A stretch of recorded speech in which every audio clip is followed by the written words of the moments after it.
Paz do Senhor Jesus, meus amados irmãos, mais uma vez, equipe Caped reunida para mais uma contribuição de subsídio da nossa revista da Escola Bíblica Dominical, neste que é o quarto trimestre do ano de 2021, onde nós vamos estudar sobre a Igreja de Jerusalém como modelo para uma igreja relevante. Nesta oportunidade, nós vamos compartilhar com os irmãos a lição de número 2, que tem por título Firmando as Bases. Nosso desejo é que tudo aquilo que for compartilhado nesta oportunidade possa servir de subsídio para você preparar sua aula com destreza, com graça e poder compartilhar com seus alunos no próximo domingo. Tenho nesta oportunidade o privilégio de ter comigo aqui o irmão Sérgio, também o irmão Walter, que é da Congregação de Jardim Cristina, o Sérgio lá do Clube de Campo. Eu desejo a paz do Senhor a todos os irmãos, professores. Agradeço a Deus por esta oportunidade, mais uma vez ao Caped pelo convite. E o desejo do meu coração é que você possa enriquecer a sua aula com os comentários que serão ministrados aqui e que Deus possa abençoar cada professor. Paz do Senhor, meus irmãos, a paz do Senhor, pastor Paulo, a paz do Senhor, irmão Sérgio. Vamos, nesta lição, aproveitar para aprofundarmos um pouco nosso conhecimento sobre a palavra do Senhor, sobre algumas bases em que nós estamos firmados, no momento em que tanto se fala, de novidades, de inovações, da necessidade de inovarmos. É um tema muito oportuno falarmos sobre as bases em que nós estamos firmados, em que a nossa fé está firmada. Creio que vai ser uma bênção para todos que vão acompanhar aí, para nós que estamos aqui também. Muito bem, queridos, essa lição de número 2, que como já dito, ela tem por título Firmando as Bases. O nosso texto-chave está em Atos dos Apóstolos, capítulo de número 1, versículo 4, que diz assim: E comendo com eles, determinou-lhes que não se ausentassem de Jerusalém, mas que esperassem a promessa do Pai, a qual, disse ele, de mim ouvistes. Para refletir, nós temos a seguinte expressão: desfrutar da promessa pentecostal é algo maravilhoso, mas antes e tão importante quanto é estar firmados na base da fé cristã. Então, neste trimestre, nós vamos estudar a respeito da Igreja de Jerusalém como um paradigma, como um modelo para a igreja atual. E lembrando que não foi fácil para os irmãos compreenderem e também darem continuidade ao propósito de Jesus. Eles receberam o Espírito Santo, que os capacitou a fazer a obra, mas, além disso, eram necessárias bases sólidas para a sustentação da igreja que se iniciava. Essas bases, elas precisavam ser incontestáveis diante de tantos inimigos que a causa de Jesus Cristo, que a Igreja do Senhor, ela enfrentou, e precisavam também ser convincentes aos próprios irmãos. Na descrição deste capítulo, do capítulo 1 de Lucas, nós vamos ver a apresentação das bases, que é o que comporta aqui a nossa lição de número 2. Quais são essas bases? Que Jesus morreu, está no capítulo 1, versículo de número 3, que Jesus ressuscitou, também está no capítulo 1, versículo 3, que ele subiu ao céu, capítulo 1, versículo 9, e também que ele voltará. Então, esses são os pilares nos quais a igreja inicial, a Igreja de Jerusalém, estava firmada e que também devem ser os pilares para a igreja nos dias atuais. E é sobre esses pilares que nós vamos trabalhar nesse próximo domingo, que nós vamos estudar com os nossos irmãos no próximo domingo. Então, no primeiro tópico da nossa lição, que eu quero já começar aqui com o irmão Sérgio, ele vai falar a respeito da ressurreição de Jesus Cristo. Então, o primeiro tópico é certeza da ressurreição, Sérgio. A ressurreição de Jesus, assim como a sua morte, ela é, podemos dizer, uma das partes principais do plano da redenção. Muitos focam apenas na crucificação, mas esquecem que uma crucificação, uma morte, sem uma ressurreição, nós não teríamos a nossa salvação. Uma coisa que eu acho interessante na ressurreição, como base, além de tudo que já está na revista, dela ter sido profetizada no Antigo Testamento, de ter evidências de que Jesus ressuscitou de forma corpórea, das testemunhas, os evangelhos, justamente por não fantasiar e não fazer uma narrativa, como eu posso dizer, fantasiosa da ressurreição, eu vejo isso como uma das evidências de que, de fato, a ressurreição de Jesus é um relato autêntico e que merece a nossa credibilidade. Porque você observa que todas as pessoas que se envolveram durante o ministério terreno de Jesus, nos momentos finais ali, pós-crucificação, nós vemos um cenário de angústia, de tristeza, tudo isso que autenticando que Jesus sofreu, morreu, e quando Jesus ressuscita e aparece para os discípulos, nós vemos uma certa incredulidade. Mas será? Será que não é um fantasma? Então, eu vejo justamente essa dificuldade dos discípulos de se convencer de que Jesus havia ressuscitado como um dos maiores sinais a favor da autenticidade do relato bíblico da ressurreição de Jesus. Porém, analisando o assunto da ressurreição, e se você for examinar as páginas do Novo Testamento, a ressurreição de Jesus, além de ser importante para a nossa salvação, ela também traz algumas vindicações. A primeira vindicação, a autoridade. Ao ressuscitar e quando aparece para os discípulos, Jesus diz o quê? Toda autoridade no céu e na terra é me dado. Então, nós vemos nisso o quê? Que a ressurreição de Jesus, ela vindica para Cristo a autoridade, né? Um outro ponto que eu observo, uma outra vindicação a respeito da ressurreição de Jesus, que vindica a autoridade sobre o reino de Deus, que é um dos pontos, uma das bases que serão aqui estudadas. E outro sim, a ressurreição de Jesus, ela traz para nós alguns aspectos práticos. O quê? Primeiro, se Jesus não ressuscitou, a nossa fé seria vã. Se Jesus não ressuscitou, a nossa pregação não teria poder.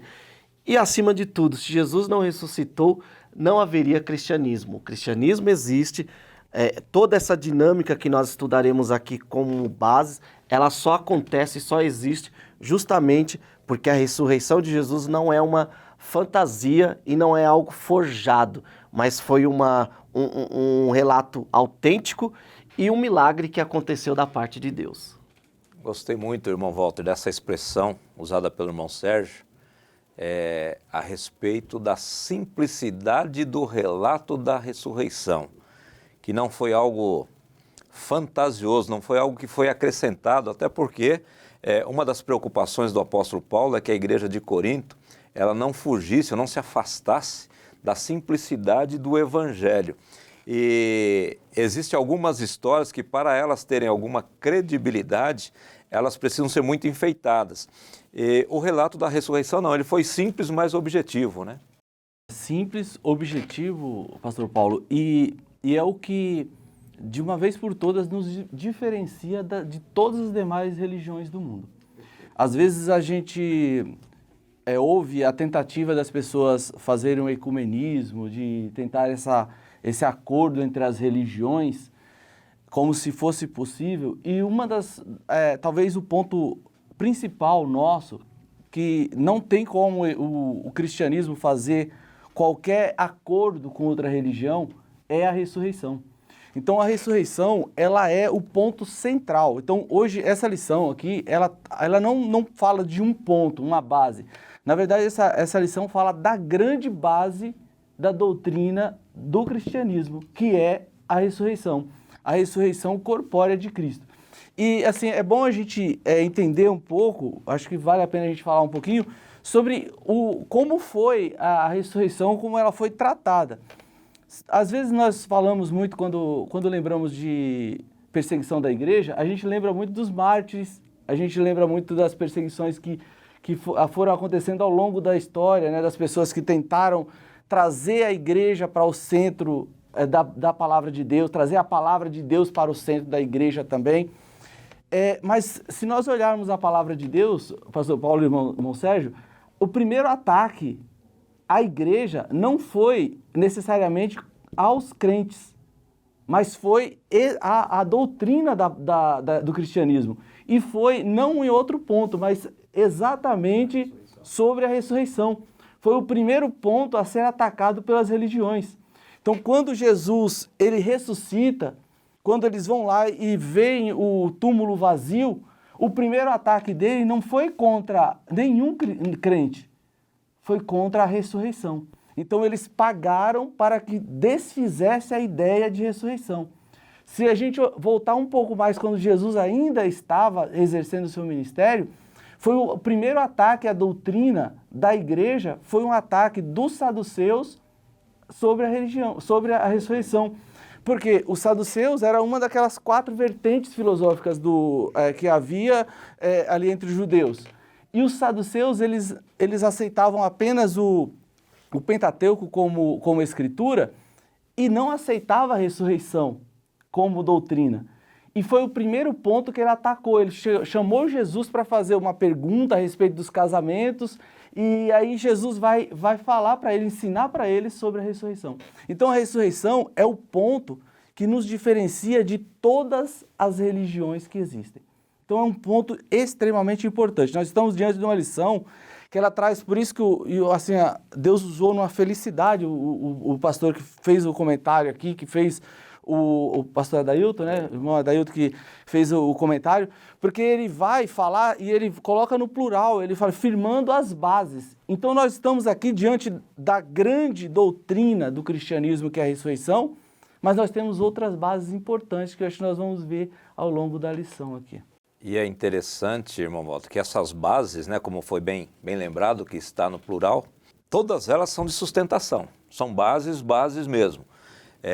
Porque se Cristo não morreu, ele não cumpriu o seu propósito. Se ele morreu e não ressuscitou, ficou pela metade. Se ele ressuscitou e não foi para o céu, ele não pode voltar. Então, assim, essa base, esse conjunto de bases colocado aqui pelo pastor Adairton, como dito pelo irmão Walter, foi muito feliz em colocá-los, porque assim, é um conjunto intercalado, interligado, interdependente, que não pode ser cortado, não pode ser tirado um desses pilares.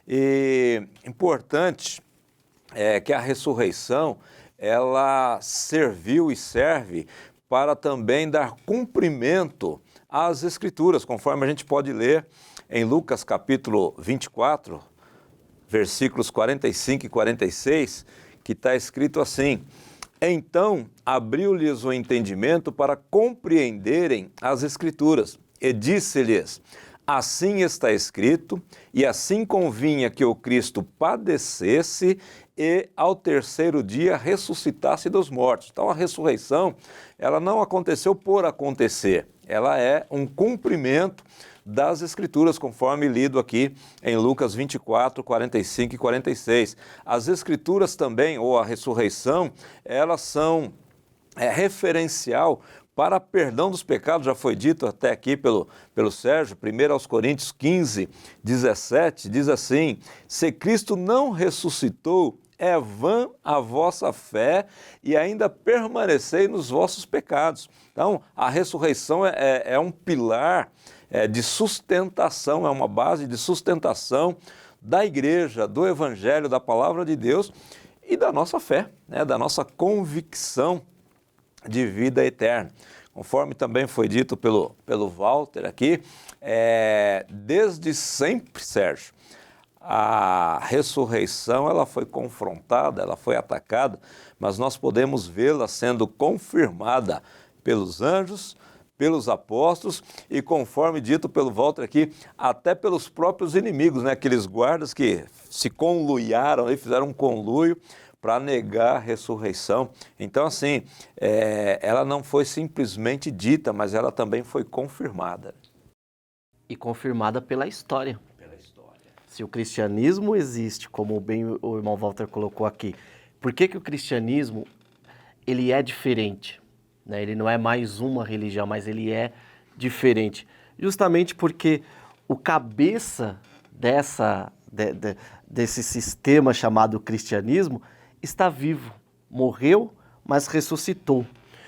Um outro ponto que eu achei interessante aí que o irmão Walter colocou sobre os ataques. E esses ataques, eles não são apenas de fora, mas de dentro também. Como a própria teologia liberal, alguns liberais, eu estava até lendo para preparar a aula, fui beber algumas fontes liberais, não que eu seja liberal, para entender um pouco o pensamento de alguns desses até grandes teólogos tal. E é interessante que eu li um comentário numa teologia sistemática de um desses liberais que ele dizia o seguinte, que não foi que Jesus ressuscitou. Jesus, na verdade, ele desmaiou na cruz, ele foi posto num sepulcro, depois ele voltou do desmaio, com a ajuda dos seus amigos, ele abriu aquela sepultura e fugiu, né? E fugiu e morreu, né? Só que uma coisa que eu observo aqui, e até falando nesse aspecto prático, trazendo, se de fato Jesus tivesse fugido, não tivesse morrido, sendo morto como inimigo de Roma, você acha que Roma não iria se movimentar para ir atrás de Jesus e expô-lo em praça pública? Ponto. Segundo, se Jesus não ressuscitou, agora trazendo para o aspecto de Jesus ter morrido como morreu, você acha que o imperador, para aniquilar e acabar com o cristianismo, não iria expor o corpo de Jesus também em praça pública e falar, eis aqui o vosso Deus? Então, nós vemos o quê? Que isso não aconteceu. Por isso que eu disse que a história, ela prova que Jesus ressuscitou. E um outro ponto, para finalizar minha fala nesse aspecto, é o poder do Evangelho, né? As evidências que acontecem na própria igreja. Quando nós vemos um irmão falando em línguas, eu não vejo ali uma evidência do batismo com o Espírito Santo. Eu vejo no falar em línguas, numa manifestação de um dom, a maior evidência de que Jesus ressuscitou. Por quê? Porque ao ressuscitar e ao ascender ao céu, o Consolador veio trazendo consigo os dons. Então, se há manifestação de dons, é uma evidência de que Jesus ressuscitou. E é interessante, Sérgio e Walter, contestar historicamente a ressurreição de Jesus 2000 anos depois.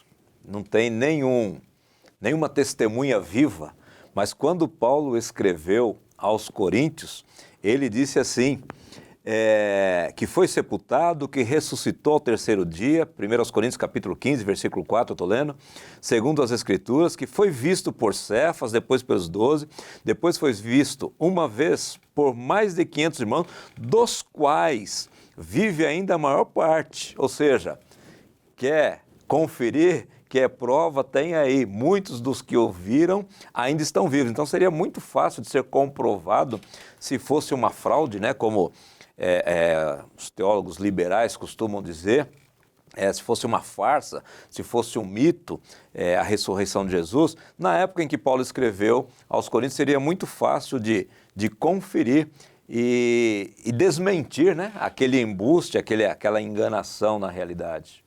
A questão, Pastor Paulo, irmão Sérgio, dessas teorias, né, que as pessoas querem criar a respeito de algumas das nossas doutrinas, na verdade, o ponto é o descumprimento ou a pessoa ignorar as Escrituras. Sim. Então, é assim, primeiro, por que a ressurreição ela é ponto central da doutrina do cristianismo? É porque ela não é um tema que está desconectado da palavra de Deus. Ela só entrou para o cristianismo porque ela está intimamente ligada com toda a palavra. Na verdade, a ressurreição ela está presente na esperança do servo de Deus ao longo da Bíblia.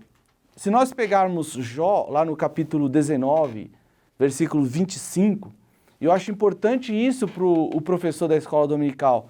Como nós estamos aqui numa aula que é para ser um subsídio para os irmãos trazerem não somente o texto de Atos, mas olhar como esse texto ele está ligado com toda a Escritura, como ele é harmônico em toda a Escritura. Quando nós olhamos lá, por exemplo, Jó, capítulo 19, versículo 25, aí nós vamos olhar Jó falando assim: porque eu sei que o meu Redentor vive e que por fim se levantará sobre a terra.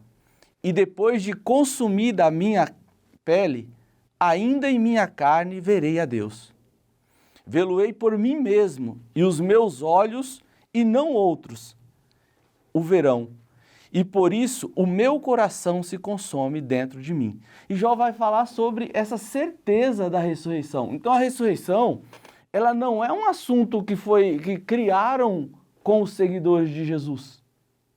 Não, Jesus só continuou, Jesus no ministério dele e com a ressurreição dele, ele só deu prova cabal dessa ressurreição, que já era uma esperança em Jó, mas que era uma esperança em Abraão. Então, a ressurreição não é, como alguns querem, dizer um assunto criado pelos seguidores de Jesus. Para você rasgar a ressurreição do cristianismo, você vai ter que rasgar a palavra de Deus. Então, isso as pessoas, eu acho que isso para a escola dominical, isso fortalece a nossa fé. Nós entendermos que nós não estamos baseados numa palavra de alguém que seguiu, que era fanático por Jesus e que inventou isso. Nós seguimos a palavra de Deus em sua essência. Então ela está toda atrelada às verdades reveladas na palavra do Senhor. O salmista no Salmo 16, o verso 10, já dizia, né, falando a respeito do Messias, pois não deixará a minha alma no inferno, que aqui é sepultura, nem permitirá que o teu santo veja corrupção.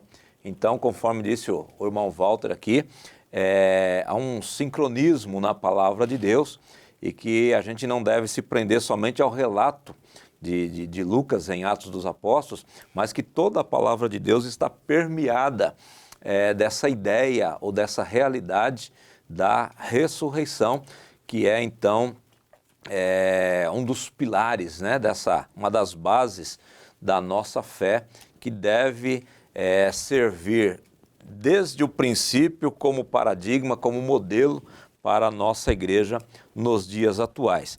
Seguindo aqui a nossa lição, no segundo tópico, o nosso comentarista, irmão Adairton, ele colocou aqui sobre a dinâmica do reino de Deus, como é que funciona o reino de Deus, que o reino de Deus ele não é um reino material, não é um reino humano, mas é um reino espiritual, é universal quanto à sua abrangência, ele é progressivo quanto à sua expansão, ou seja, ele não é limitado a um determinado grupo, a só os esclarecidos ou os iniciados, mas ele é abrangente, irmão Sérgio. Qual que é essa dinâmica aqui do reino de Deus? Como bem colocado, o reino de Deus não é algo estático, né? Não parou no tempo, não ficou estacionado, mas está em constante movimento, até porque o nosso Deus trabalha e Ele é o cabeça, o governante do reino, né? Onde Ele é a autoridade maior. Quando nós falamos de reino de Deus, nós precisamos compreender, com base até na própria leitura de Atos, primeiro ponto, o reino de Deus não é físico, né? O Espírito de Deus, podemos dizer que o Espírito de Deus guiou o irmão a colocar o reino de Deus como uma das bases aqui. Por quê? Porque o que nós mais vivenciamos ultimamente são determinados cristãos querendo estabelecer o reino de Deus aqui na terra, né? E os próprios discípulos também, eles tinham essa, vamos dizer assim, essa esperança. Tanto que quando Jesus aparece ali nos seus últimos dias aqui na terra em corpo e dá as últimas instruções, uma das perguntas é: e quanto ao reino? Né? Por quê? Porque eles ainda viviam uma esperança de que Jesus iria libertá-los de Roma, né? Trazendo para os nossos dias, claro, como cristão nós não devemos compactuar, não devemos nos alegrar com esse cenário de corrupção e tal, mas lembrando que o reino de Deus não é aqui neste presente momento. Ele é espiritual, né? Ele tem o seu representante, que é a igreja é o maior representante atual do reino de Deus, né? Então, tudo que o mundo, que as pessoas querem saber sobre o reino de Deus, ela basta ela olhar a igreja enquanto corpo de Cristo, né? Mas nós temos que ter em mente isso, que o reino de Deus não é aqui na terra, ele é espiritual. E ele terá, podemos dizer assim, o seu cumprimento maior, a sua abrangência, quando Cristo voltar e de fato governar as nações, né? Um outro aspecto do reino de Deus é quanto à sua abrangência. Os discípulos, eles viviam aquele momento de, não, mas Roma, Roma, e Cristo já não tinha mais nem Roma em mente. Cristo falou, esquece Roma, né? Agora vocês vão receber a promessa, vocês vão pregar em Jerusalém, depois na Judéia, depois na Samaria, ou seja, o reino ele vai abranger todos, através da pregação do Evangelho.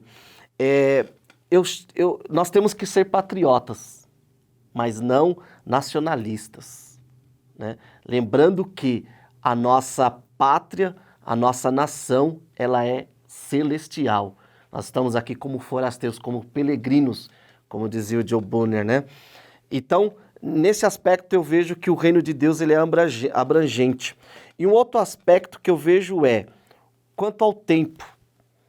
Claro, nós temos nós ansiamos, nós estamos desejosos pelo cumprimento, que aconteça, que Jesus retorne, que ele tome de fato o poder, que ele governe. Mas quanto a esse tempo, né, nós precisamos entender que ele está nas mãos de Deus. E Deus sabe quando e o momento exato. Quanto a nós, o nosso papel aqui é ser mensageiros desse reino, levar as boas novas desse reino. Eu acho, irmão Sérgio, a gente olha, né? Às vezes o irmão falou assim que agora que existem pessoas que querem confundir, né? E querer que o reino de Deus se cumpra aqui, né? Mas se nós olharmos para a palavra de Deus, a confusão do que é o reino de Deus, ela existiu durante todo o ministério de Jesus. Essa confusão de reino de Deus, confundir o reino de Deus espiritual com algo material, é a coisa mais comum de se esperar de todas as religiões. Você não saber o que é reino de Deus. Quando o reino de Deus ele é muito bem marcado na palavra de Deus. O reino de Deus, ele está lá e Jesus coloca as características lá e diz assim, ó, meu reino ele é justiça, paz e alegria. Alegria no espírito. Então está bem marcado. Você confundir isso com riquezas, com benesses, com uma vida boa, não tem nada a ver, mas é a coisa mais comum a acontecer entre as religiões. Então, quando o autor aqui coloca as características do reino, isso aqui é importante nós falarmos na escola dominical que isso aqui é base da nossa fé. Isso aqui é uma das bases que está aqui na lição. Então, quando ele coloca dizendo assim, olha, o reino de Deus é espiritual, essa palavra espiritual, esse adjetivo, que a gente às vezes fala tanto, o irmão é espiritual. O que é espiritual? Um dos significados primeiros de espiritual é que tem a característica do espírito. Espiritual, ele é eterno, uma vez que o espírito é eterno. O espiritual, ele é atemporal. O espiritual, ele não há mudanças nele. Ele é imutável. Então, quando nós dizemos que o reino de Deus é espiritual, ele tem características que são inerentes ao espírito. Quando a gente às vezes fala assim, nós estamos vivendo o ministério do espírito, às vezes a gente não pensa nisso. Que nós estamos falando de uma coisa que não tem nada a ver com as questões, com riqueza, com posição, com poder político ou econômico. Não tem nada a ver com isso. O reino de Deus é sim, e essa é uma das bases da nossa fé. O reino de Deus, ele traz as características do Espírito. Então, isso é uma base inegociável. Parece ser uma coisa antiquada falar disso. E eu acho que essa lição, pelo menos das lições que eu tenho estudado, é a que mais traz pontos doutrinários. Faz tempo que de algum tempo para cá, é uma das lições que mais traz pontos doutrinários. E como é importante nós falarmos dessas bases hoje, né? Como é importante nós falarmos de bases que são inegociáveis. Isso aqui não tem como você negociar isso. Quando eu digo que o reino é espiritual, eu tenho que me transportar, então, para aquele domínio do Espírito. O que é interessante para o Espírito? O que é importante para o Espírito? Isso é importante para o reino. Interessante que o irmão Walter colocou aí a fala de Jesus, né? Justiça, paz, né? Então, a partir dessas duas palavras, dá para compreender a confusão daqueles discípulos. Como o reino de Deus é paz num ambiente tão hostil como era a Palestina? Como o reino de Deus é justiça num ambiente tão, né, desigual como é a Palestina? Justamente por conta desse aspecto espiritual que eles não compreendiam. E assim, para ficar mais sério ainda essa questão da justiça, da paz e alegria no Espírito Santo, quando Paulo escreveu isso, né, Romanos capítulo 14, versículo 17, ainda mais Paulo que vivia tantos conflitos, tantas perseguições, tantas dificuldades, falando de justiça e paz. Paulo que foi tão injustiçado, Paulo que quase não teve paz, né? Principalmente depois de se converter. Ele não tinha paz antes de se converter porque ele não compreendia o caminho e vivia perseguindo. Então era uma falta de paz interior. Quando ele conseguiu a paz interior, ele deixou de ter paz exterior, né? Porque aí os inimigos vinham contra ele ou perseguiam ele de alguma forma. E muito bem colocado aqui pelos irmãos essa questão que o reino de Deus ele é espiritual. Veja o que Paulo diz também a Timóteo, capítulo 4 da segunda carta, no versículo 18, quando ele está ali se queixando de estar desassistido pelos amigos na sua prisão, no final da sua vida, ele diz que o Senhor me livrará de toda má obra e guardar-me-á para o seu reino celestial, a quem, ao Senhor, seja glória para todos sempre. Amém. Então, o reino de Deus, ele não é um reino humano, não é um reino terreno, muito embora a Bíblia diz que o reino de Deus já está entre nós, nós desfrutamos alguns cuidados no reino de Deus, mas a plenitude, a essencialidade do reino de Deus, ele é celestial, ele não é terreno.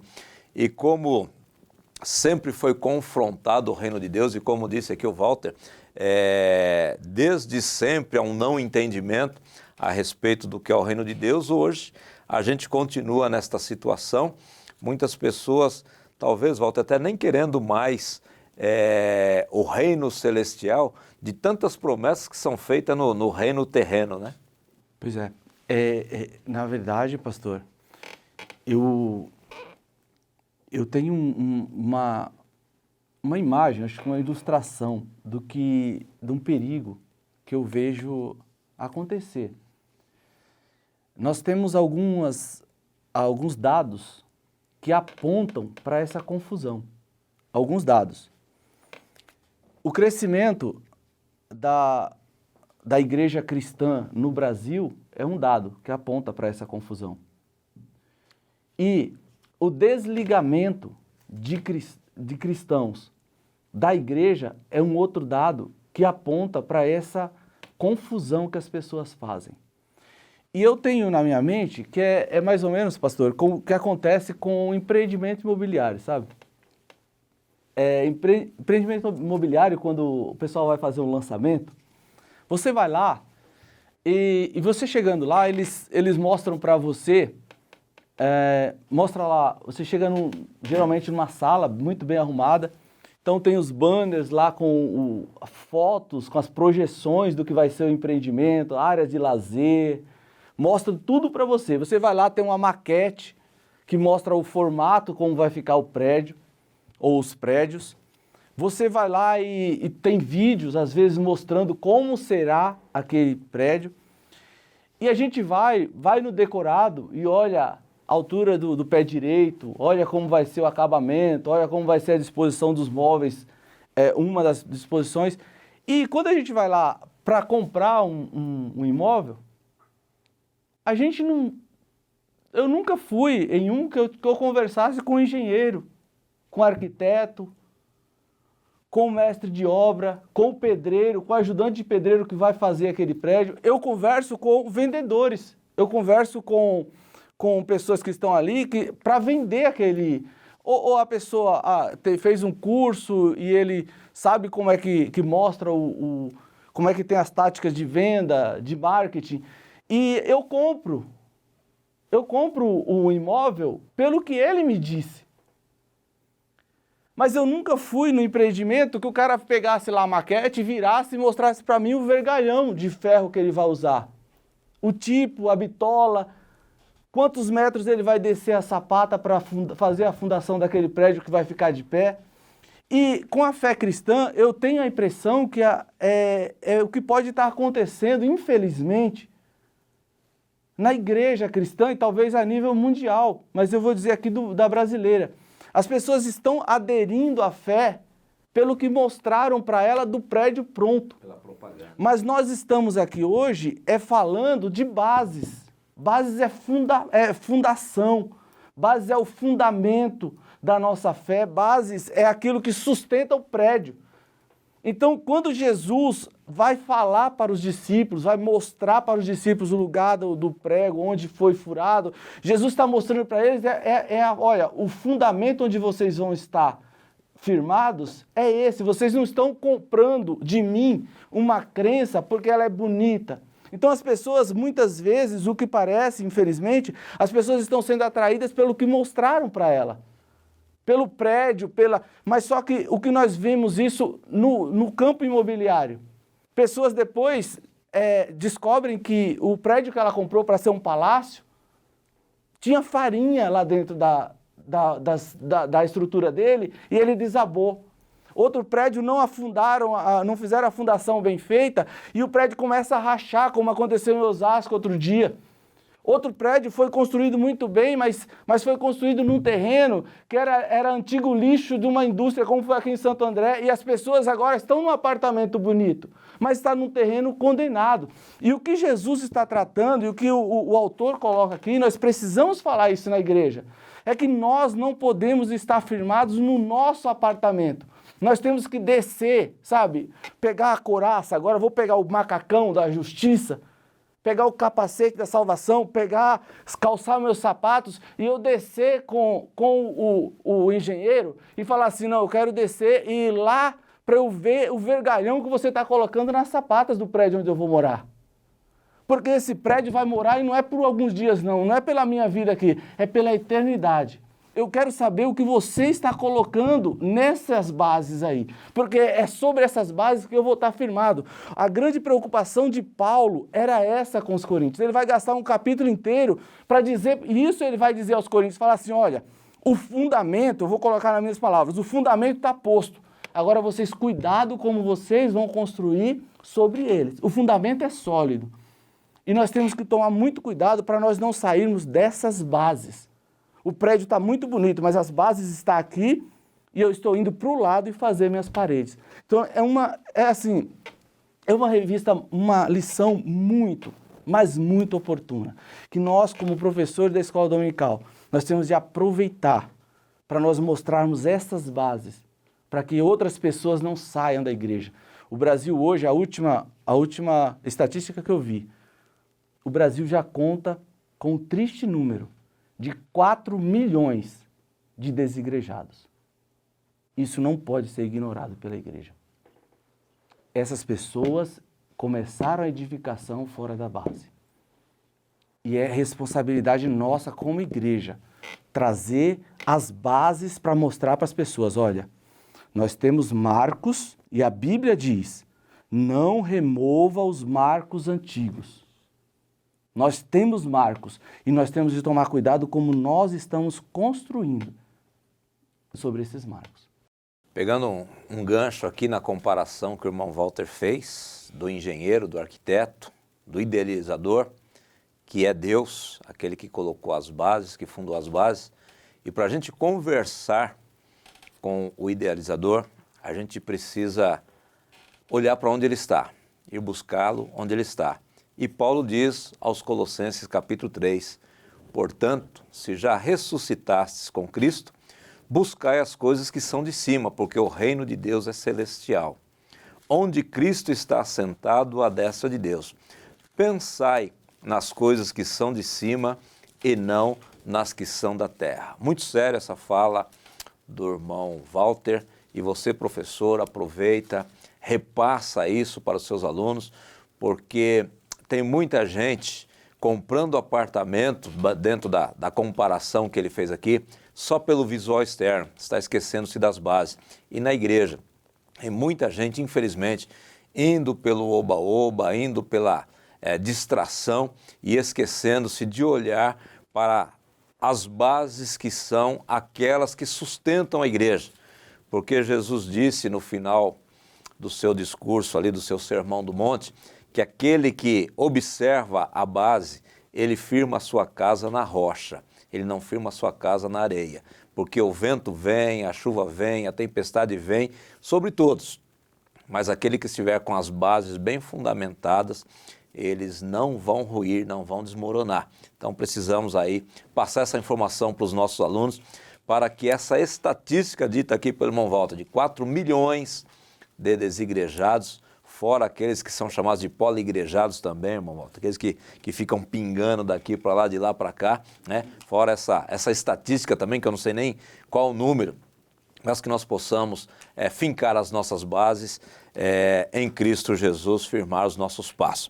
E no último tópico aqui da nossa lição, tópico de número 3, nós vamos falar de mais uma base da igreja, que é, Sérgio, a ascensão de Jesus. Se ele ressuscitasse e continuasse aqui, o que aconteceria, né? Se ele ressuscitasse e continuasse aqui, nós não teríamos, como já foi bem falado aqui, cumprimento da sua própria palavra, porque ele disse, um dos seus discursos enquanto esteve na terra, que era necessário ele ir para que o outro viesse, para que o Consolador viesse. E eu acho muito legal a sequência que o irmão colocou aqui, das bases, ressurreição, reino. Ou seja, o reino existe por causa da ressurreição. E o reino, ele só é progressivo por causa da ascensão. Eu acho isso fantástico. Por que eu digo que o reino só é progressivo por causa da ascensão? Justamente porque, ao subir, Jesus ele envia a promessa, aquilo que ele havia prometido, que é o Consolador, né?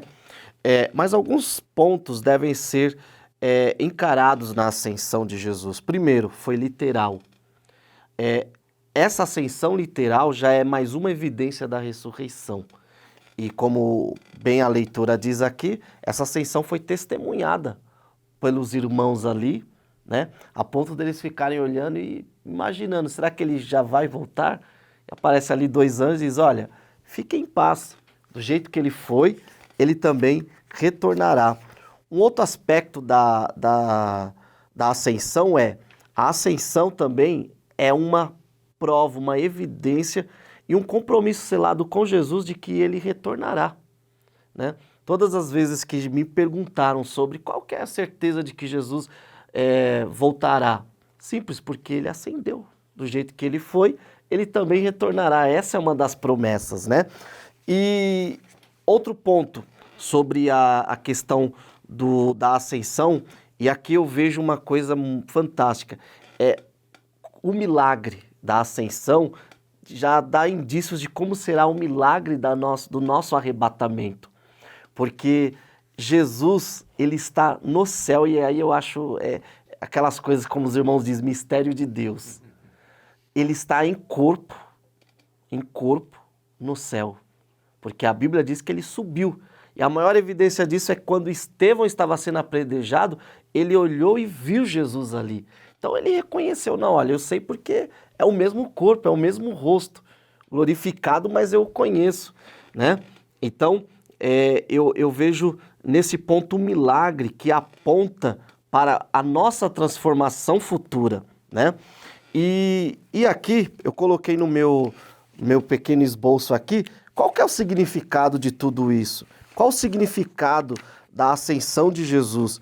O primeiro significado eu já disse, que é do mesmo jeito que ele subiu, ele retornará, então já fala do arrebatamento da igreja, né? O segundo ponto aqui que eu coloquei é que essa ascensão possibilitou a vinda do Espírito Santo e, com isso, a expansão progressiva do reino de Deus. E, por último, que eu coloquei aqui, é que justamente essa ascensão é a maior prova, é o maior compromisso que Deus firmou com a sua igreja. Em épocas de desigrejados, eu nunca tinha ouvido falar dos poligrejados, eu gostei desse termo. E esses desigrejados, esses poligrejados, tantas teorias, nós vemos já grupos de pessoas que estão dentro da igreja duvidando, será que Jesus vai voltar mesmo? Será que não foi uma ideia, um pensamento, um lapso do pentecostalismo? Será? Eu falo porque eu já escutei isso. Será que... Não sei, hein? Eu acho que não... Eu acho que ele volta para os que morrem. Eu tive que escutar isso da boca de um irmão. Não, eu acho que ele volta para os que morrem. Aí ele vai voltando. E eu falei, meu Deus do céu, então Jesus está voltando, né, já muitas vezes. Justamente por quê? Porque não creem numa ascensão literal, né? De fato, não creem nessa base da ascensão. Então, quando me perguntam qual o maior significado da ascensão, são dois. Primeiro, a evidência de que Jesus de fato ressuscitou. E segundo, é a maior prova de que ele voltará também. Então, a ascensão é uma base que aponta para o retorno de Jesus. Mas, assim, Sérgio, você ficou abismado com alguém desacreditando, né, da ascensão de Jesus, mas não fica não, porque isso não é novo, né? Isso não é novo, isso é antigo, assim como as contestações da ressurreição, as contestações da ascensão também, elas não são poucas. E, via de regra, elas nascem nos liberais, né? Eu estava lendo também, fui buscar alguma coisa dos liberais, assim como você, e eu vi alguma coisa assim, que alguns dos teólogos liberais, eles dizem, negando a ascensão de Jesus, dizem que foi uma fraude, né? Que Jesus morreu e aí os discípulos inventaram aquela história porque não tinham como resolver a situação da ausência de Jesus. Jesus morreu, eles disseram que ressuscitou e agora, mas ele não apareceu, então eles inventaram essa fraude, essa história de que Jesus subiu ao céu. Poderia até ter lógica essa ideia de fraude, se estes mesmos homens que inventaram a fraude, depois eles não morressem pela fraude, né? Eles não sofressem pela fraude. Então, inventar uma fraude talvez até fosse lógico dentro do pensamento liberal, mas eles morrer pela fraude seria complicado, então eles inventarem um assunto e depois morrerem por ele. Uma outra ideia dos liberais é que de uma interpretação mitológica, que essa história teria se desenvolvido como mais um dos mitos e lendas a respeito de Jesus. Porém, o próprio Pedro, que foi um dos primeiros apóstolos de Jesus, ele fala a respeito da ascensão de Jesus. Vamos dar uma olhadinha lá na 1 Tessalonicenses 1, 9 e 10, porque eles mesmos anunciam de nós qual a entrada que tivemos para convosco, como dos ídolos, vos convertestes a Deus para servir ao Deus vivo e verdadeiro e esperar dos céus a seu Filho, a quem ressuscitou dos mortos, a Jesus que nos livra da ira futura. Então Paulo está dizendo aqui que Jesus foi ressuscitado dos mortos e que ele virá dos céus. Então ele só pode vir do céu se para o céu ele foi. E também Efésios capítulo 1, versículos 19 a 21, que diz assim: e qual a sobreexcelente grandeza do seu poder sobre nós, os que cremos, segundo a operação da força do seu poder, que manifestou em Cristo, ressuscitando-o dos mortos e pondo-o à sua direita nos céus. Então, o próprio apóstolo Paulo, que foi um dos perseguidores da igreja, ele coloca Jesus aqui como assunto ao céu, como aquele que subiu aos céus e está à direita de Deus. Pedro, capítulo 3, versículo 21 e 22, que também, como uma verdadeira figura, agora vos salva. Batismo não do despojamento da imundícia da carne, mas da indagação de uma boa consciência para com Deus, pela ressurreição de Jesus Cristo, o qual está à destra de Deus, tendo subido ao céu, havendo-lhe sujeitado os anjos e as autoridades e as potências. Então nós vemos aqui mesmo essa tentativa, Walter, dos liberais de desconstruir a ideia da ascensão, os próprios discípulos testificando e atestando aqui a ascensão de Jesus aos céus. Eu acho que os 2000 anos quase aí fizeram com que os liberais de hoje, pastor Paulo, Sim. talvez sejam esses liberais, eu não sei, mas que eles abrandassem um pouco mais. Porque no tempo de Jesus, falar de Jesus estar no céu, custou a Estevão o apedrejamento. Mas antes de ser apedrejado, ô Sérgio, uma coisa interessante. Antes de apedrejar, teve um ato de quem estava ouvindo que Jesus estava lá no céu. A Bíblia diz que eles taparam os ouvidos e começaram a gritar. Está em Atos. Que eles taparam os ouvidos e começaram a gritar para não ouvir o que Estevão estava dizendo. E o que Estevão estava dizendo era só isso. Eu vejo o Filho de Deus. Eu vejo um estar de pé, Estevão vai dizer. Mas não foi só com Estevão.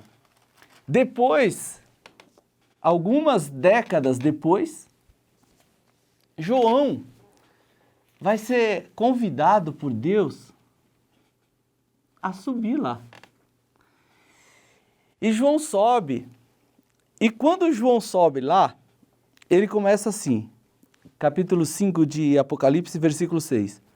E olhei, e eis que estava no meio do trono e dos 4 animais viventes, e entre os anciãos, um cordeiro, como havendo sido morto, e tinha 7 pontas e 7 olhos, que são os 7 Espíritos de Deus, enviados a toda a terra. E veio e tomou o livro da destra do que estava sentado no trono. E havendo tomado o livro, os 4 animais e os 24 anciãos prostraram-se diante do cordeiro, tendo todos eles harpas e salvas de ouro cheias de incenso, que são as orações dos santos. E cantavam um novo cântico, dizendo: digno és de tomar o livro e de abrir os seus selos, porque foste morto e com teu sangue compraste para Deus homens de toda tribo e língua e povo e nação. Então não é um testemunho único, mas é um testemunho de quem subiu lá, de quem testifica por que está vendo no céu. E essa é a esperança nossa. Por isso que essa é uma base da nossa fé cristã. Muito bem, meus irmãos, nós estamos chegando ao final do nosso comentário, do nosso subsídio, aqui desta segunda aula, tendo aqui e firmando aqui estas bases para que você, professor, possa preparar a sua aula e também trazer para os seus alunos aí esse ensino maravilhoso, esta sedimentação das bases da palavra do Senhor. E o Sérgio já elencou aqui o significado da ascensão, e eu só coloquei aqui, Sérgio, que pela ascensão, Cristo está à direita do Pai intercedendo por nós, conforme diz o apóstolo Paulo. O escritor aos Hebreus diz que ele é o nosso sumo sacerdote, que entrou num santuário não feito por mãos, mas eterno. E também o valor, ou um dos valores, um dos significados da ascensão, é que ela também nos garante que assim como ele foi, nós iremos, conforme Paulo diz, primeira aos Tessalonicenses, capítulo 4, versículos 16 a 18, que ele vem até as nuvens, ele vai nos levar e nós estaremos para sempre com ele. E Paulo diz assim: consolai-vos uns aos outros com estas palavras. Então, queridos, essas são as bases da igreja, essas são as bases nas quais nós precisamos, mais do que nunca, estarmos firmados para que nós não sejamos levados de um lado para outro por ventos de doutrina. Nós vamos aqui finalizar, mas quero passar aos nossos companheiros aqui para fazer as suas considerações finais. Querido professor, tudo que foi falado aqui, essas bases se resume em uma palavra: obediência, né? No reino de Deus, não é necessário saber o que é certo, mas também fazer o que é certo. No reino de Deus, conforme já foi falado aqui, quando se trata de base, não existe, não se admite aquele ditado. Na prática, a teoria é outra. Ou seja, no reino de Deus tem que seguir as bases para fazer parte desse reino de Deus. Mais uma vez agradeço a Deus, espero que você seja enriquecido e que tudo que foi falado aqui sirva de subsídio para a sua aula. Eu agradeço ao Ministério por essa oportunidade, ao pastor Paulo, ao irmão Éden, que fez o contato. Agradeço a Deus por essa oportunidade de nós meditarmos um pouco mais em temas em que nós acreditamos, que nós buscamos viver.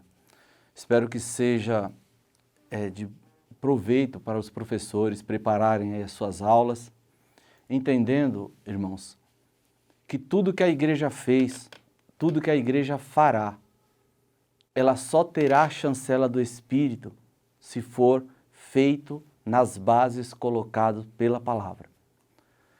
A sociedade muda.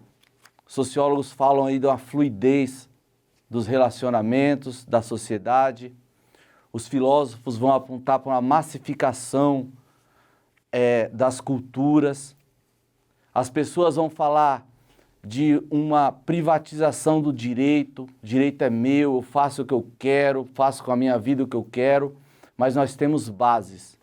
A nossa fé, ela não é uma fé criada pela mente do homem.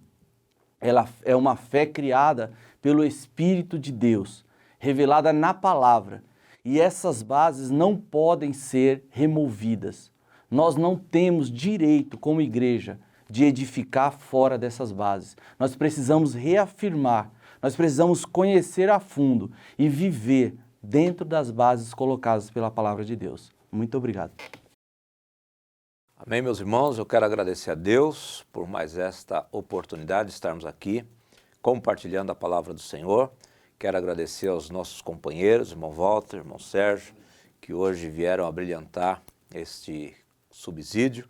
Quero agradecer a você que tem assistido até aqui e pedir a você que compartilhe com outras pessoas este vídeo para que outros também possam ser edificados pela palavra do Senhor. Nosso desejo é que esta meditação possa te ajudar na preparação da tua aula e que você não fique só com esse vídeo, que você tenha a sua revista da Escola Dominical, que você tenha a sua Bíblia, mais de uma versão de preferência, como sempre falamos aqui, que você tenha um bom comentário bíblico, um bom dicionário bíblico e que, sobre todas as coisas, ore ao Senhor para que Ele te dê graça e você possa influenciar os seus alunos para estarem sempre firmados nas bases eternas da palavra do Senhor. Que Deus te abençoe, em nome de Jesus, e nós vamos fazer uma oração de encerramento que eu quero pedir ao irmão Walter para fazer essa oração. Soberano Deus, Pai, nós somos gratos a Ti, Senhor, por esse momento, Senhor, de reflexão na Tua palavra. Eu te louvo, Senhor, pela vida do irmão Sérgio, eu te louvo pela vida do pastor Paulo, pela vida dos irmãos que estão aqui. Te agradeço, ó Deus, por essa oportunidade, Senhor, rica, de nós meditarmos nesta palavra, Senhor.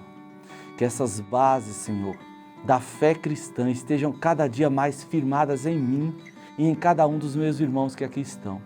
E que nós possamos permanecer, Senhor, nas bases colocadas pela Tua palavra e possamos edificar a nossa casa sempre, Deus, na rocha.